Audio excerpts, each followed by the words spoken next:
Dalam perjalanan spiritualnya, para santri seringkali menemui tantangan yang menguji keyakinan diri mereka. Dalam kehidupan pesantren yang penuh disiplin dan tuntutan ilmu agama, tingkat self-efficacy menjadi kunci utama yang membawa mereka melangkah melewati rintangan. Bagi sebagian, menghafal ayat-ayat suci Al-Quran menjadi ujian berat yang membangun kepercayaan diri. Sementara yang lain menemukan keberhasilan dalam mengajar teman sekelas sebagai bentuk pengukuran efikasi diri mereka. Tingginya tingkat self-efficacy ini menjadi pendorong utama bagi kemajuan santri dalam mencapai kesempurnaan ilmu dan spiritualitas. Ya, self-efficacy itu kalau dalam bahasa Indonesianya rasa berhasil. Jadi self-efficacy menurut Albert Bandura itu adalah penilaian terhadap diri sendiri tentang kemampuan yang dimiliki untuk mengorganisir atau mengatur perilaku agar bisa sukses atau berhasil di masa yang akan datang. Jadi self-efficacy itu sangat penting ya, karena dia berkaitan dengan keyakinan tentang sukses. Sama-sama pandai, tapi yang satu efikasinya rendah, yang satu tinggi, itu nilainya akan lebih bagus yang tinggi. Karena sejak awal dia sudah yakin, dia sudah bisa tentukan saya akan berhasil, nilai saya akan A, maka dia akan berusaha untuk mengatur perilakunya, mengkontrol dirinya untuk meraih nilai sempurna tersebut.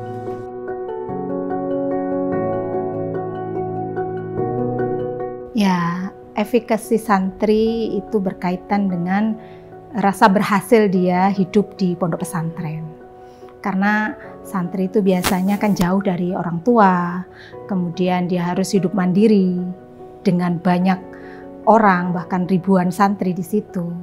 Maka ketika santri itu menemukan tujuan hidupnya bahwa dia akan menjadi ahli yang hafal Quran, ahli matematik, sains, dan seterusnya, maka dia akan cepat untuk tertarik di pondok pesantren dan dia akan enjoy, asik dengan tugas-tugas yang ada di pondok pesantren.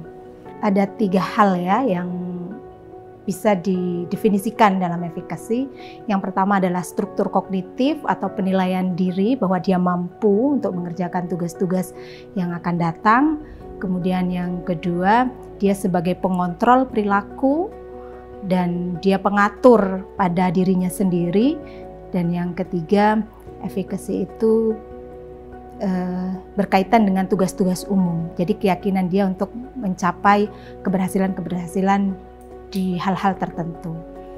Nah, di dalam sumbernya, efikasi itu ada 4. Yang pertama adalah pengalaman berhasil. Jadi orang yang mengikuti lomba dan dia berhasil menjadi juara, dia akan punya efikasi yang lebih terhadap satu lomba tersebut. Jadi orang yang sudah punya pengalaman sukses atau sukses experience, dia akan lebih mudah untuk melihat ke depannya dia akan juga sukses gitu ya. Misalnya di dalam akademik, mahasiswa yang ketika semester 1 dia sudah mendapat IPK 4, maka dia akan memprediksi nanti semester 2 juga akan mendapat capaian 4 juga. Dan pengalaman sukses ini perlu diberikan oleh guru, oleh orang tua agar anak-anak itu bisa merasakan, oh ya aku bisa sukses dan ke depan aku akan sukses terus-menerus. Itu yang kedua adalah pengalaman tidak langsung. Ini yang saya teliti bahwa di pesantren itu ada contoh teladan yang diberikan oleh kiai atau nyai terhadap santri. Karena di pondok itu santri kan melihat 24 jam apa yang dilakukan oleh pengasuh di situ. Maka sholat berjamaah, berdoa bersama dengan nyaring, itu membuat keyakinan santri itu merasa alhamdulillah aku akan berhasil di pondok ini. Walaupun jauh dari orang tua, jauh dari saudara, dan mereka harus menghafal banyak pelajaran baik agama maupun tugas-tugas sekolah umum. Nah, ini pengalaman tidak langsung yang dia contoh dari kiai dan nyai tentang tirakat, puasa, sholat tahajud, sholat jamaah, itu merekatkan persaudaraan antara santri dan para guru-gurunya di pesantren. Itu yang membuat mereka senang ya, walaupun bertahun-tahun tidak pulang. Kadang sampai menikah baru pulang. Itu. Kemudian yang ketiga itu dari verbal persuasion. Verbal persuasion itu dorongan verbal seperti pujian gitu ya. Ayo kamu bisa, kamu bisa. Selalu di pondok pesantren itu ucapkan dulu alhamdulillah, alhamdulillah gitu ya. Sehingga dengan begitu terdorong untuk santri itu mencoba hal-hal yang baru. Baik itu menghafal maupun bangun tengah malam gitu ya.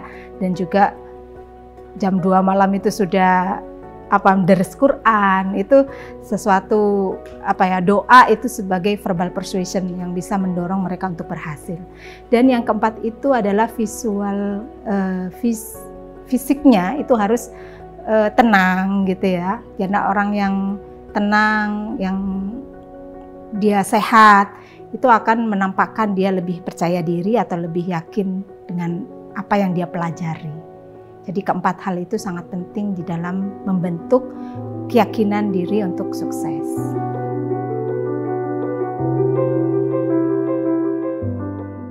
Dalam riset kami sudah membuat aplikasi tentang efikasi santri ya. Jadi membantu konselor karena di pesantren itu banyak sekali santri, bahkan tidak ada konselornya, hanya ada pengasuh gitu ya. Kalaupun ada konselor hanya di sekolahnya. Ada juga di pondok-pondok tertentu yang memang konselor juga tinggal bersama santri. Itu akan lebih memudahkan. Nah, kami membuat aplikasi IKSA ini untuk mengukur efikasi santri. Jadi mereka bisa menggunakan ponselnya untuk mengakses IKSA ini, yaitu aplikasi Guidance and Counseling Islamic yang bisa digunakan oleh santri. Dia bisa melihat angket di situ, kemudian mengisinya.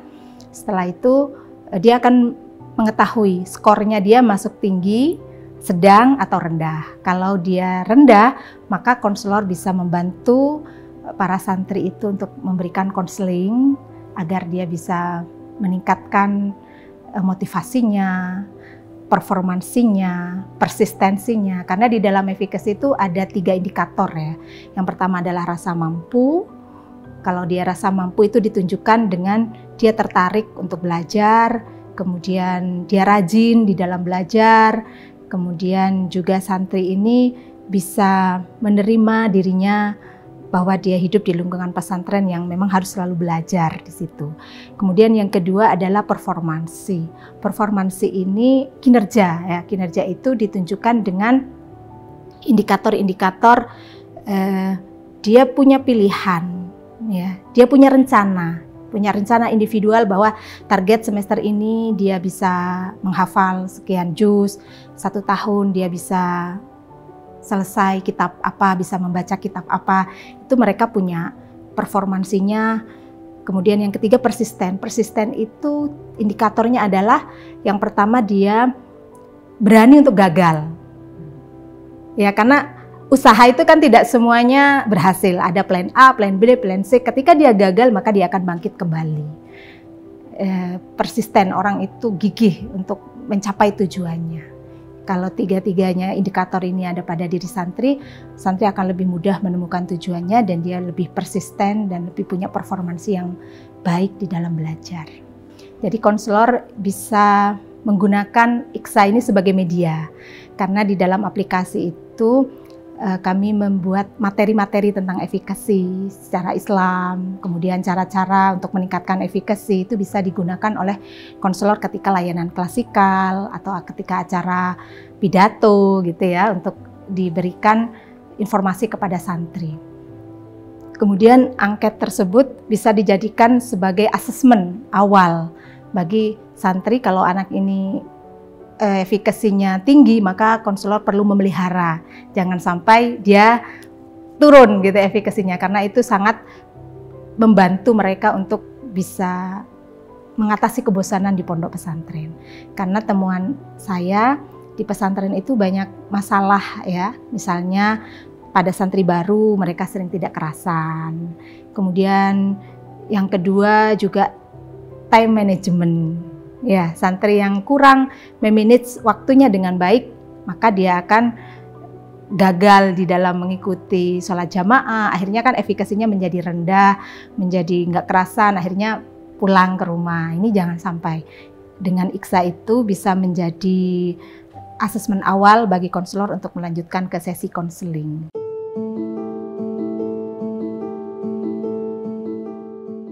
Ada peningkatan ya kepada para santri yang kami berikan penerapan efikasi ini, terutama bagi konselor yang ada di pondok pesantren.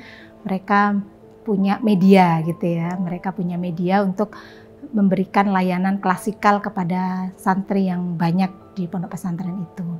Kemudian yang kedua juga tadi, dengan mereka mengenal cara-cara untuk meningkatkan efikasi, maka dalam pondok pesantren itu ada lomba-lomba yang bisa membuat santri merasa berhasil, seperti lomba pidato, lomba kitab, dan lomba yang lain ya. Ini membuat mereka saling berkompetisi dan mereka menjadi lebih percaya diri di dalam tampil, berpidato, dan seterusnya. Pertama, ini riset ini kan 3 tahun ya. Pertama kami meneliti kebutuhan santri.